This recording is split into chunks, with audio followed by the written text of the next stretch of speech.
Good day, everyone. All right, for today's video, this is going to be a video response to the question of the week, number 56. Basically, in that video, I asked you guys, how has language learning changed your life and in what ways? Also, if you're just now getting into language learning, 6 months, just recently, what made you decide to get into learning foreign language? Okay, so this is going to be my response. Now, I've written down several points that I'm going to touch on. I find that it's easier to work in this way so I can stay on point with the video. So the first thing I want to talk about is mentality slash perception. Then we're going to talk about observant, being more observant, awareness, being more observant and aware, having more patience, and being more accepting, decrease antisocialism, and sensitivity. All right. So the first thing I want to talk about is mentality and perception, because to me, this is the most important, as it takes a lot of time to change this. It takes a lot of time to change one's own perception and mentality about certain things. So before I get into it, I'm just going to say that I'm going to just really be talking about me, like the U.S. particularly, since I was born here and grew up here. Okay, I'm going to just talk about this country. I know a lot of these things can happen in other parts of the world, but I'm mainly just focusing on the U.S. Okay, it's much more easy. So for me, mentality perception, it takes time.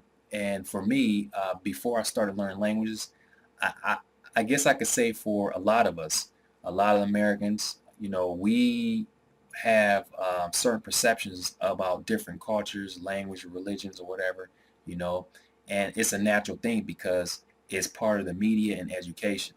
So we take on these certain perceptions. They could be bad, they could be biased, but like I said, it's because of the media, how they just portray them in it. So for me, like I didn't have any, like I've always had this, how can I say, sort of an ethnocentricity way of thinking, like, ethnocentrism. If you guys don't know what that means, it's basically someone who feels that their country is the best. Like, my country is the best, everyone else is irrelevant. They have nothing on us. We're the best. And this is just basically something that I was taught growing up. And again, this is through education, through media. A lot of us have this problem. And I'm not saying that one shouldn't be proud of where they're from, but at the same time, it can be dangerous. You basically, you're looking down on other people, like they're inhuman or something, like they're not on your level or something like that. It could be dangerous in that respect. So for me, I had this way of thought along with other people who were born here in the U.S. So, it all started to change when I got into language learning. And I'm going to start with Chinese because that's the first language I started to learn seriously.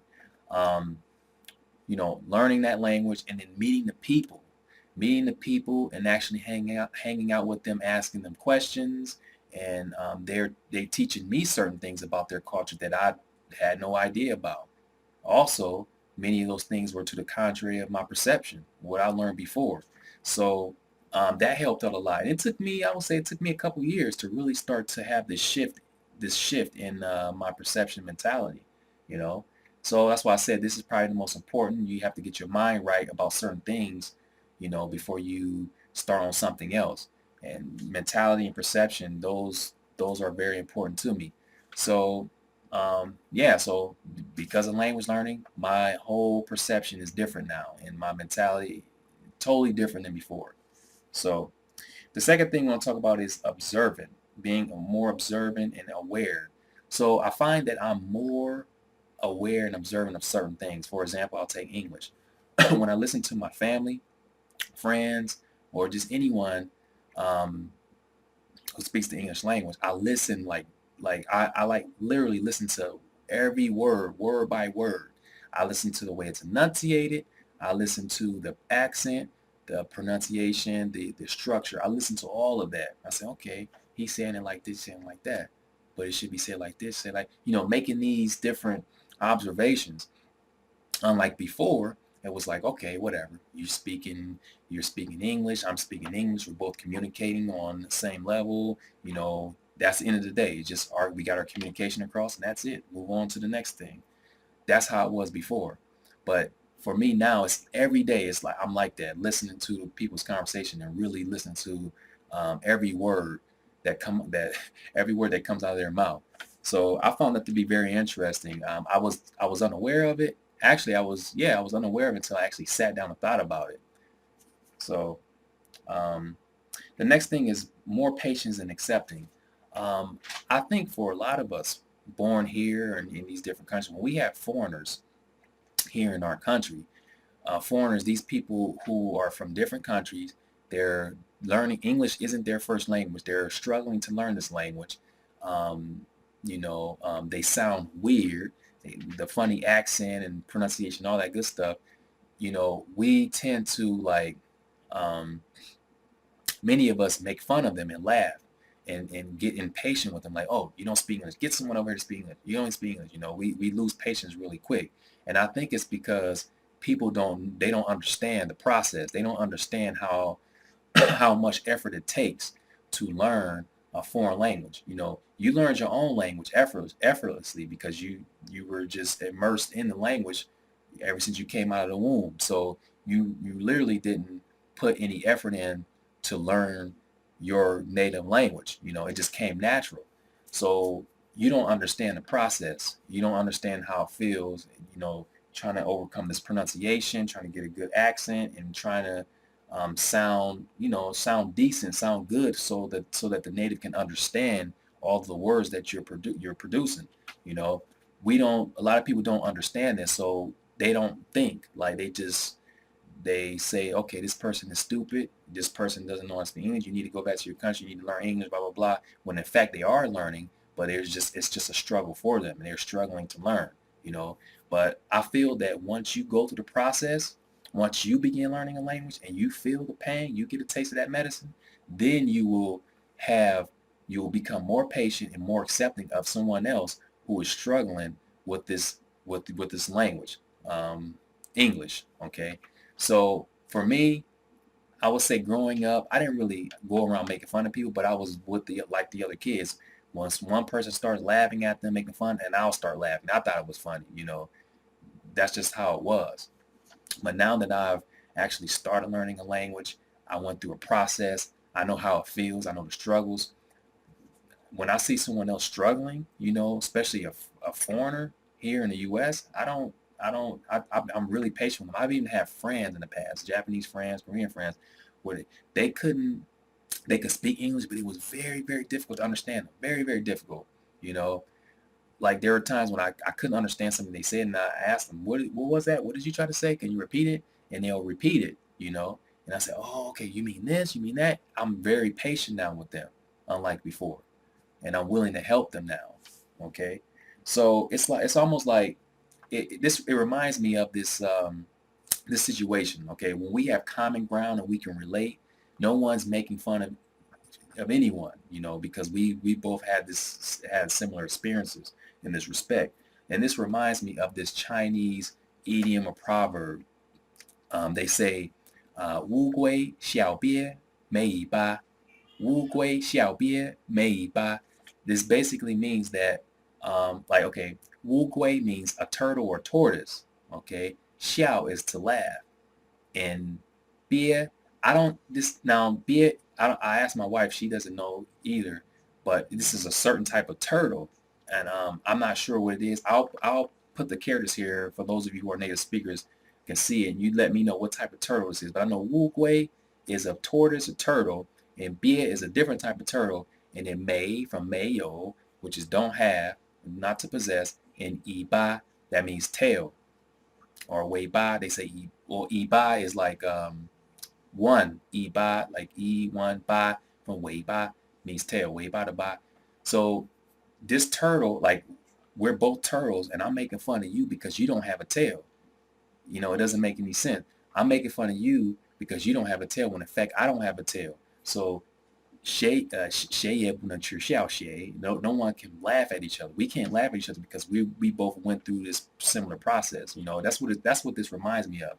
You need to get a taste of this medicine to see how a foreigner like see this work, like experience the work that they have to go through to learn this language, and you will become more patient and more accepting of these people.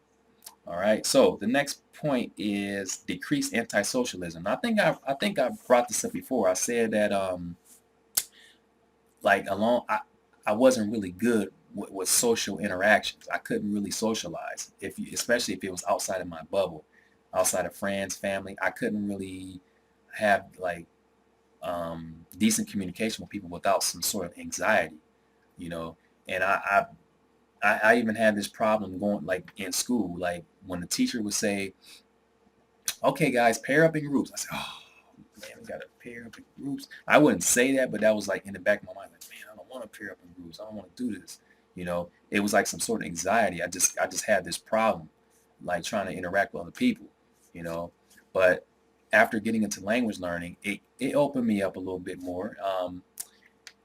I'm still to a certain extent I'm shy, and I don't want to say I'm antisocial because I can socialize with people, but it all depends on the situation. Like for example, um, like if I go over, I don't know, my wife, we go over to one of our friends' house and everyone is talking. I'm like the quietest one there. I'm not saying anything, but because I'm not the person to initiate conversation. I don't just jump into conversation. That's just my personality. I don't do that unless someone asks me something. When someone asks me something, then I like start to talk, you know. So um, without anxiety, unlike before. Now, before, if someone tried to talk to me, I'll talk. I'll just answer with a couple words and just be quiet, and that's it because of the anxiety that I had. But now that I get into language learning, it's a little bit better. Okay, so that's that. Decreasing anxiety. What else? Sensitivity. Okay, so what I mean by sensitivity, I'm actually referring to the like certain joke. People make jokes, and I know they're just jokes, and they're not to be taken seriously, you know. But for me, when I hear certain jokes, I think about them and I say, okay, is that really worth laughing at? Is that really that funny? You know, I may chuckle a little bit, but like I'm very sensitive towards like when it has something to do with someone's religion, someone's culture, someone's language. Like I'm very very sensitive about these things. So I think first before I start laughing. Unlike before, if it was some joke and I was like, oh, I just burst out laughing along with other people. But now it's not like that. So that's basically what I mean by the sensitivity. But yeah, that is it. I think I covered everything. Let me go through my list. Mentality, perception. We talked about that, which I felt that it was the most important. Then being observant and aware, more patience, more accepting, decrease antisocialism, and then having this sensitivity. So I think I covered everything here, and hope you guys enjoyed it. This is my response to the question of week number 56. If you haven't seen that video where I pose such question, I'll post this video as a response to it as usual. And feel free to make a comment and share your reasons and experiences and whatnot. And yeah, we'll appreciate it. So thanks a lot, and you guys have a wonderful Sunday if you're here in the U.S. Or have a wonderful night, day, or Tuesday, wherever you are. And talk to you guys shortly. Thanks for viewing.